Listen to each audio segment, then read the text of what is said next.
চাচা, আমাকে ছাড়ুন। আমি আর পারছি না, আমার খুব ব্যথা হচ্ছে। আপনার মেশিন অনেক বড়। সন্ধ্যার পরের ঢাকার গুলশানের সেই পেন্টহাউসের বারান্দায় দাঁড়িয়ে আফরিন বুঝতে পারছিল তার গোড়ালি পর্যন্ত কাঁপছে। সামনে দাঁড়ানো মানুষটির দিকে তাকানোই যেন পাথর হয়ে যাওয়া শরীরটাকে আরও জমাট বাঁধিয়ে দিচ্ছিল। সে রহমান চৌধুরী, তার চাচা। বয়স 44.5। কিন্তু আজ তার চোখে যে আগুন, তার চাচাভাতিজির সম্পর্কের কোনো সীমানা মানছিল না। আফরিনের বাবা মারা যাওয়ার পর চাচাই তাদের পৃষ্ঠপোষক। মায়ের চিকিৎসার খরচ, তার নিজের ইউনিভার্সিটির ফি সবই রহমান চাচার দেওয়া। এই কৃতজ্ঞতাটাই আজ তার গলার ফাঁস হয়ে উঠছে। তুমি জানো আফরিন, রহমান চাচা ধীরে ধীরে এগিয়ে এলেন, তার হাতে স্কচের গ্লাসে বরফের টুকরোগুলি ঠনঠন করে কাঁপছিল। জীবনে কিছু জিনিস পাওয়ার জন্য কিছু হারাতে হয়। তুমি চিকিৎসা বিজ্ঞানে পড়তে চাও? আমি দেব। তোমার মার কিডনি ট্রান্সপ্লান্টের টাকা? আমি দেব। কিন্তু এই পৃথিবীতে কিছুই ফ্রি নয়, বাছাগু। তার গলা চড়ে উঠল। চাচা, আমি আপনার ভাতিজিগু। আর আমি একজন মানুষ। রহমান চাচার ভুরু কুঁচকে গেল। একটা পুরুষ মানুষ, যে তোমাকে দেখে বড় করেছে। আজ তুমি এতটা সুন্দরী হয়ে উঠেছ যে নিজেকে সামলানো কঠিন হয়ে পড়ছে। তার আঙুলের ডগা আফরিনের গালের প্রান্ত স্পর্শ করতেই সে সজোরে পেছনে সটকে দাঁড়াল, পিঠ থেকে গেল কাচের দরজায়। প্লিজ। না। আফরিনের কণ্ঠ করুণ এক ফাপড়ে আটকে গেল। না। রহমান চাচা হেসে ফেললেন, শুষ্ক ভয়ানক একটা হাসি। তাহলে কাল সকালেই তোমার মায়ের ডায়ালিসিস বন্ধ। ইউনিভার্সিটির রেজিস্ট্রেশনও ক্যান্সেল। তুমি ভাববে আমি অপেক্ষা করতে পারি। কিন্তু মনে রেখো, এই বাড়ি, এই শহর, এমনকি এই দেশে তোমার থেকে বাঁচার কোনো উপায় নেই। আমি সব জায়গায় চোখ রাখব। সেই দিন থেকে আফরিনের জীবন পরিণত হল এক অবিরাম পালানোর খেলায়। সে হস্টেল শিফট করল, চাচার দেয়া ফোন ফেলে দিল, পার্ট টাইম জব খুঁজে নিল। কিন্তু চিকিৎসাবিদ্যা পড়ার স্বপ্নটাকে আঁকড়ে ধরে রাখতে গিয়ে সে যে কাজটি নিল, সেটাই তার সর্বনাশ ডেকে আনল। শহরের একটি নামকরা রেস্তোরাঁয় সে ওয়েট্রেসের কাজ নিল। আর সেখানেই তার দেখা হল আরাফাতের সাথে। আরাফাত রহমান, রহমান চাচার একমাত্র ছেলে। বয়স 28। বাবার বিশাল ব্যবসায়িক সাম্রাজ্যের উত্তরাধিকার, কিন্তু মন পড়ে আছে গিটার আর ট্র্যাভেল ব্লগিংয়ে। ছেলেকে শাসনে আনার জন্য রহমান চাচা তাকে বাধ্য করেছিলেন এই রেস্তোরাঁটির ম্যানেজমেন্ট দেখতে। প্রথম দিনই আফরিনের হাতে কফির কাপ ঠিকভাবে তুলে দিতে গিয়ে আরাফাতের আঙুল স্পর্শ করল তার। বিদ্যুতের এক ঝলক যেন দুজনের মধ্য দিয়ে বয়ে গেল। আফরিন মুখ ফিরিয়ে নিল। সে জানত এই মানুষটা তার শত্রুর ছেলে। কিন্তু আরাফাতের চোখে ছিল তার বাবার সেই হিংস্র দ্যুতি নেই। ছিল উল্টো এক ধরনের ব্যাকুলতা, একাকিত্ব। মাসখানেকের মধ্যেই তাদের মধ্যে গড়ে উঠল নিঃশব্দের এক বোঝাপড়া। আফরিনের শিফট শেষ হলে আরাফাত তাকে বাড়ি পৌঁছে দিত। পথে কথা বলত গান নিয়ে, বই নিয়ে, ভ্রমণ নিয়ে। একদিন বৃষ্টিতে ভিজে আফরিনের শার্ট কাপড়ে লেগে থাকতে আরাফাত তার নিজের জ্যাকেটটা তার কাঁধে তুলে দিল। স্পর্শটা ইচ্ছাকৃত ছিল না, কিন্তু স্পর্শ মাত্রই দুজনের শরীরই শিরশির করে উঠল। নিষিদ্ধতার সেই দরজাটা একটু একটু করে খুলে যাচ্ছিল। এক রাতে রেস্তোরাঁ বন্ধ হবার পর আফরিন টেবিল মুছছিল। আরাফাত পাশে দাঁড়িয়ে বলল, তুমি সব সময় এত চিন্তিত থাকো কেন? কিসের থেকে পালিয়ে বেড়াচ্ছ বলে মনে হয়? প্রশ্নটা শুনে আফরিনের চোখে পানি চলে এল। সে সব কথা বলে ফেল। বাবার মৃত্যু, মায়ের অসুস্থতা, রহমান চাচার হুমকি, তার নোংরা ইচ্ছের কথা। আরাফাতের মুখ সাদা হয়ে গেল। সে দীর্ঘশ্বাস ফেলে বলল, আমার বাবা।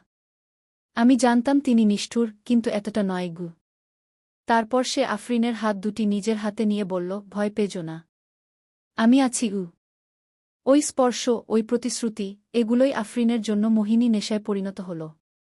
আরাফাতের সাহচর্য তাকে নিরাপত্তা দিল, কিন্তু সেই সাথে উদ্ভূত হল এক নতুন নিষিদ্ধ সম্পর্ক। তারা পরস্পরের প্রতি আকৃষ্ট হচ্ছিল দিনের পর দিন। এক শনিবার রাতে রেস্তোরাঁর ব্যাকস্টোরে জরুরি অর্ডার সামলাতে গিয়ে তারা একসঙ্গে আটকে পড়ল। বাইরে ঝড় হচ্ছিল। আলো নিভে গেল। অন্ধকারে শুধু তাদের শ্বাসপ্রশ্বাসের শব্দ। আরাফাত তার হাত খুঁজে নিল। প্রথমে স্পর্শটা অনিচ্ছাকৃত ছিল, পরে তা ইচ্ছাকৃত হয়ে উঠল। আফরিন সরে যাওয়ার চেষ্টা করল, কিন্তু পারল না। তার সমস্ত দুঃখ, ভয়, একাকিত্ব সব যেন এই এক স্পর্শে গলে বেরিয়ে এল। তারা চুম্বন করল। তা ছিল তীব্র, ক্ষুধার্ত, নিষিদ্ধ। তার বাবার ছায়া যেন সেই অন্ধকার ঘরে মিশেছিল, আরও উত্তেজনা বাড়িয়ে দিচ্ছিল। সম্পর্ক গোপনে এগোতে লাগল। আরাফাত আফরিনের মায়ের চিকিৎসার খরচ দিতে শুরু করল বাবার অজান্তে। তারা মনে করত খুব সতর্ক। কিন্তু রহমান চৌধুরীর চোখ এড়ানো সত্যিই কঠিন ছিল। একদিন আফরিন যখন আরাফাতের গাড়ি থেকে নামছিল তার হস্টেলের সামনে, দূরে পার্ক করা একটি ব্ল্যাক কার থেকে কেউ তাদের ছবি তুলে নিল। পরের দিন সকালে আফরিনের ফোনে একটি অজানা নম্বর থেকে মেসেজ এল। শুধু একটি ছবি, সে আর আরাফাতের চুম্বনের ছবি, রেস্তোরাঁর ব্যাকস্টোরে তোলা। তার নিচে লেখা, তুমি আমার ছেলেকেও তোমার নেশায় ডুবিয়েছ। চতুর মেয়ে। এখন দেখি কে তোমাকে বাঁচায়। মেসেজ আসার 10 মিনিটের মাথায় হস্টেলের প্রভোস্ট তাকে ডেকে পাঠালেন। চাকরি চলে গেছে অনৈতিক আচরণের অভিযোগে। ইউনিভার্সিটিও জানিয়েছে তার বেতন বাকি পড়ায় ভর্তি স্থগিত রাখা হচ্ছে। আরাফাতের ফোন বন্ধ। সে যেন বাতাসে উবে গেছে। আফরিন শেষ আশ্রয় হিসেবে ছুটে গেল আরাফাতের অফিসে। সেক্রেটারি তাকে বলল, আরাফাত সাহেব দেশের বাইরে গেছেন, ব্যবসার প্রেসার। ফিরতে 1 মাসও লাগতে পারে। মিথ্যা। সব মিথ্যা। আফরিন বুঝে গেল রহমান চাচাই তার ছেলেকে সরিয়ে দিয়েছেন। এখন সে একদম একা। হতাশায়, রাগে এক ধরনের উন্মাদনা চেপে বসল তার উপর। সে সরাসরি চলে গেল রহমান চৌধুরীর অফিসে। রিসেপশনিস্ট তাকে থামাতে চাইলে সে ধাক্কা দিয়ে ভেতরে ঢুকে পড়ল। রহমান চৌধুরী তার মহার্ঘ ডেস্কে বসেছিলেন। আফরিনকে দেখে তার মুখে এক নির্মম হাসি ফুটে উঠল। অভিমন্যু এসে পড়েছে চক্রব্যূহের ভেতরে। তিনি বললেন শান্ত গলায়, এবার পথ দেখো গো। আপনার ছেলেকেও আপনি ঠকালেন। আফরিনের গলায় চির ধরে আসছিল, তাকে কোথায় রেখেছেন? সে নিরাপদ জায়গায় আছে। কিছুদিন বাইরে থেকে আসবে নতুন মানুষ হয়ে। তোমার মতো নেশা কাটানোর জন্য দূরত্বই সবচেয়ে ভালো ওষুধ। তিনি উঠে দাঁড়ালেন। আর তুমি? তুমি এখন কি করবে? কোনো কাজ নেই, পড়ালেখা বন্ধ, মায়ের চিকিৎসা বন্ধ। তুমি তো জানো পথটা। শুধু আমাকে বলতে হবে। হ্যাঁ গো।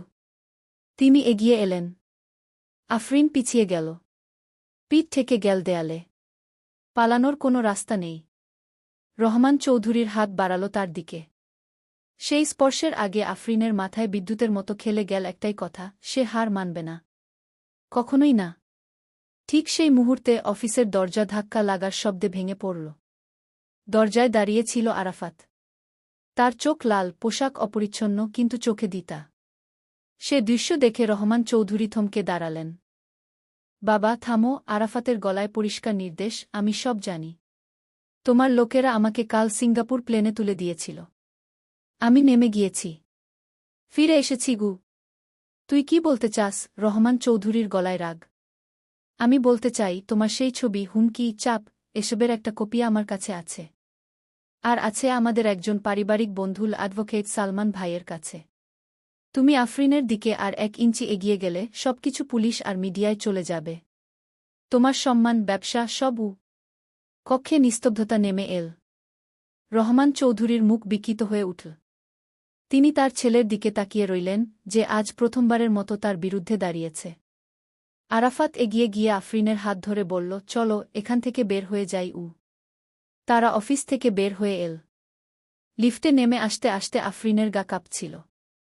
বাইরে রাস্তায় দাঁড়িয়ে সে আরাফাতের দিকে তাকিয়ে বলল, তোমার বাবার সাথে সম্পর্ক নষ্ট করে দিলাম আমি।